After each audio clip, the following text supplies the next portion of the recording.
Today we are going to see one of the challenge which is on buffer overflow, which was given by our Professor Auriel Francillon in our system security class in EURECOM, Sophia Antipolis, France. So before we start with the buffer overflow attack, let's see what the wiki says what is actually a buffer overflow attack. So as the wiki says, the buffer overflow is an anomaly where a program, while writing data to a buffer, overruns the buffer's boundary and overwrites the adjacent memory locations. Well, for the more theory, you can just Google it out, what is buffer overflow, make a note, and just work with that. So in this challenge we have like to read the content of a file called private. Let's see what we have. Okay, so these are the files what we have. So I'm Prashant and I have to access this file which I don't have any access to. So this has a secure ID. So what we are trying to do we'll try to exploit this vulnerable file and then get a shell out of this and then try to read this private file. So let's see what this vulnerable file does. Okay, it asks.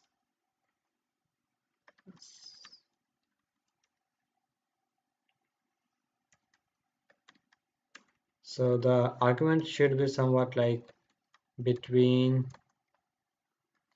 40 or 50. So we are going to use Python in order to craft a 40 or 50, between 40 and 50 byte lengths.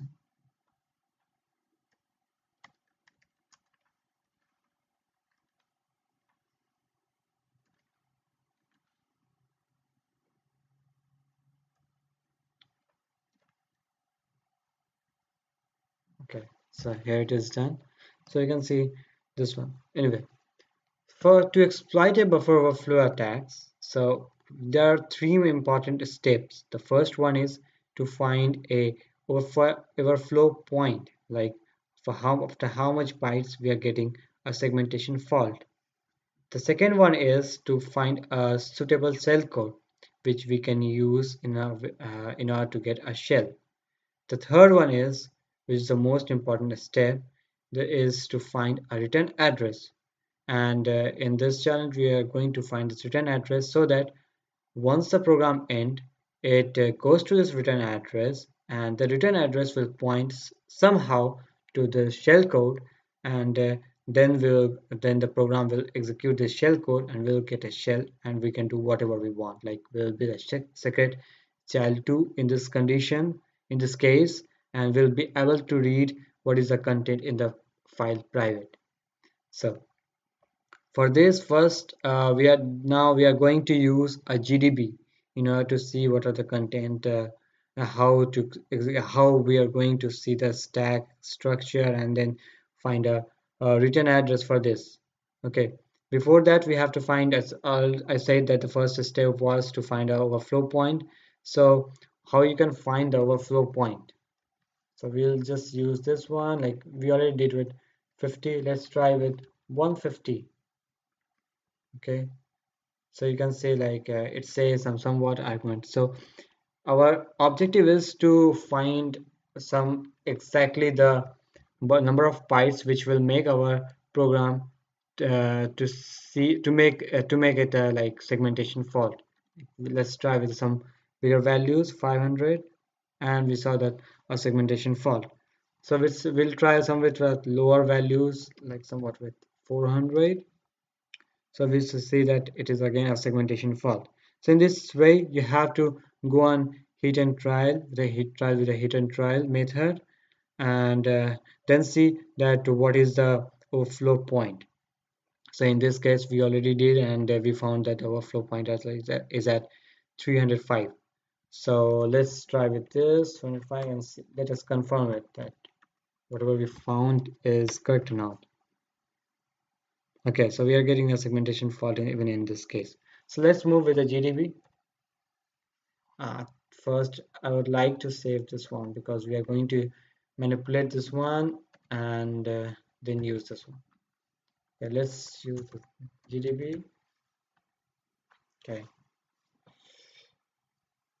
okay, and now the next stage is to see what is if we have a source code for this file. So we can see that we do have a source code, and we can read the source code. We have the permission to read the source code. So let's see the what the source code says. Okay, in this particular case you can see that we have one of the functions main and the other one is echo. So you can see it is calling the echo over here, and then echo is called, then there's some overflow error over here. So let's find out where it is exactly the overflow. So what is GDB? The other thing, like we are using the GDB, so many of you are like we don't know what this GDB is. So again, according to the definition of the GDB, it is a GNU project debugger which allows you to see what is going on inside the program when it is executing. Okay, so let's see. Okay, use this GDB in order to find how we can work with the GDB in order to find. So the next important command for the GDB is disas. So you can say yes, it is just to disassemble a function. So in this case, our function is echo. We already see the name of the function over here. Okay, so you can see the name of the function is echo. So we will try to disassemble this and see what is there. Okay.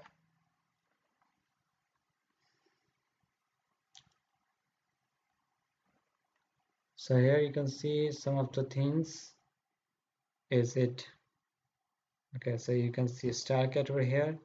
So let's try with something like this. Let's put a breakpoint over here. The breakpoint is something like the program will come, and if you put a breakpoint over here, the program will come and stop at this after executing this line. It will stop, and we'll see that are we getting a segmentation fault or not. If you're not getting the segmentation fault, then probably then till here the program is behaving in a correct manner. So our objective is to put breakpoint in all of the positions and see that are we getting at which point we are getting a segmentation fault error. So let's try with this one. So again, you have to do multiple times this one in order to find. So this is the command to put a breakpoint. So we give the breakpoint, and then we'll have to run this.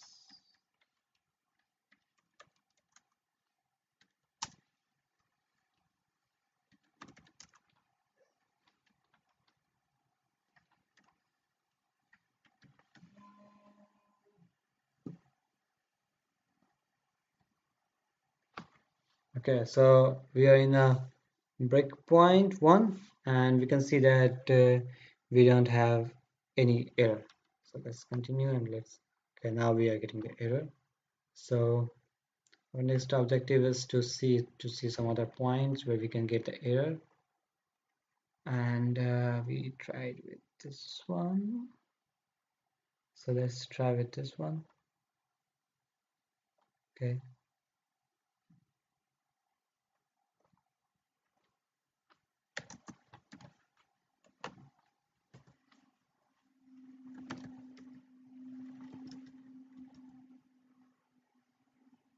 Okay, so we are getting an error. You can see the segmentation fault. So it is somewhat between these two breakpoints. So we are at this. So we did this, we did this. So let's try with this one and see what happens.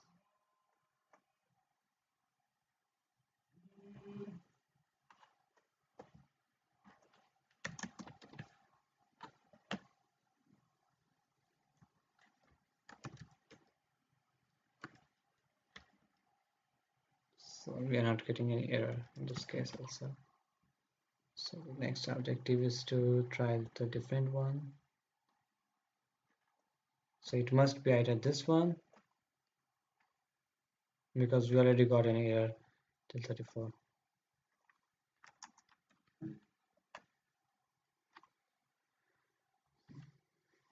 Okay, let's run. Okay, so we are not getting any error. So and we know that after this step we'll be getting an error. So it's basically, so we will just stop at this point and try to see what is the value in the stack. So this is something which you are going to see, the 100 values in stack.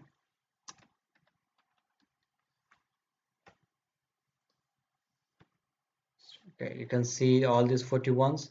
Basically the 41 in hex is 40, a in 40 x hex is 41.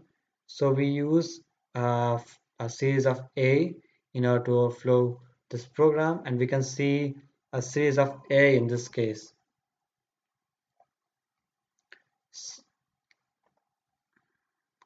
Anyway, so what is the idea of our, what we can do in this case? So the idea is we'll keep a shell code in a buffer, and we will put, for example, we kept a shell code in this particular region, and the rest part of this one will be with the knobs. So, and at the end we'll put the return address. The return address will be somewhere for the knobs. So what happens when the program gets executed, it goes to a return address, it says the return address is this one, and the return address is for this one, it goes over here, it finds a knob. Now what the knob does, so it is basically a knob slate, okay, and the knob is represented as this one in a hex format. So it means that it will make your program to go to a next address. So it is something like, it goes to this address. Okay, it find, okay, there's a knob here, so it will go to the other one, it will go to other one, it will go to other one. In this way it will go to till it find a particular relevant address, which is our, in this case, which is our cell code. For example, we have a cell code over here, so till here we get a knob, and then it will go to a shell code to find a shell code, and it will then try to execute this shell code, and we'll get a shell, and then we can read the private file. So this is our idea. So now the most important thing is we have to find a address. So like, let's see, in the middle we took this one, and let's craft this one as our return address. Okay, the address what we will have to do is in a little endian format. The little endian format says that we have to point the address in a reverse order. So it will be something like this one, x.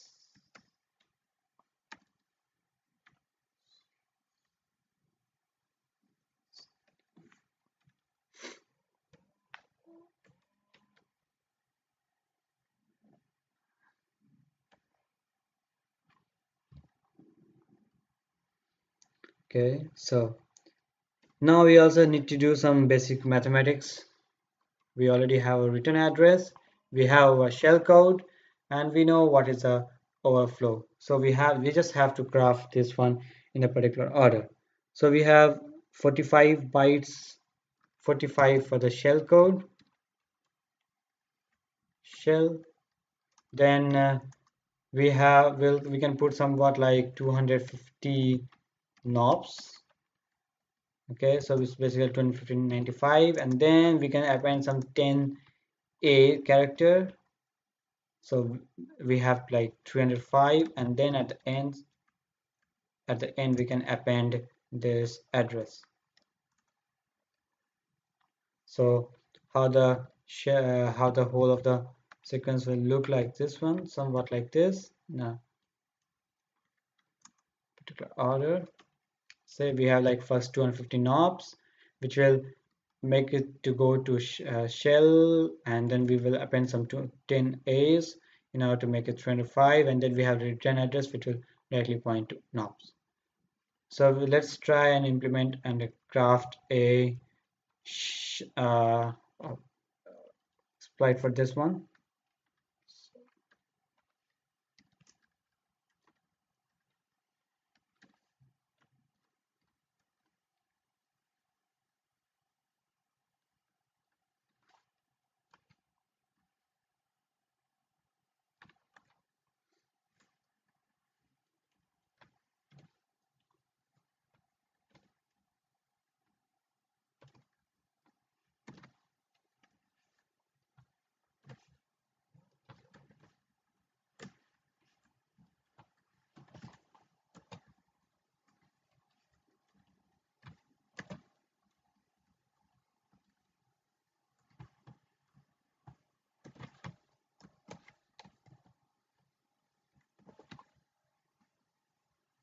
Okay, let's try this one.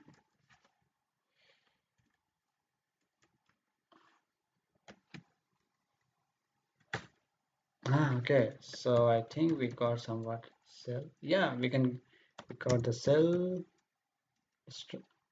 Let's try to read this private file.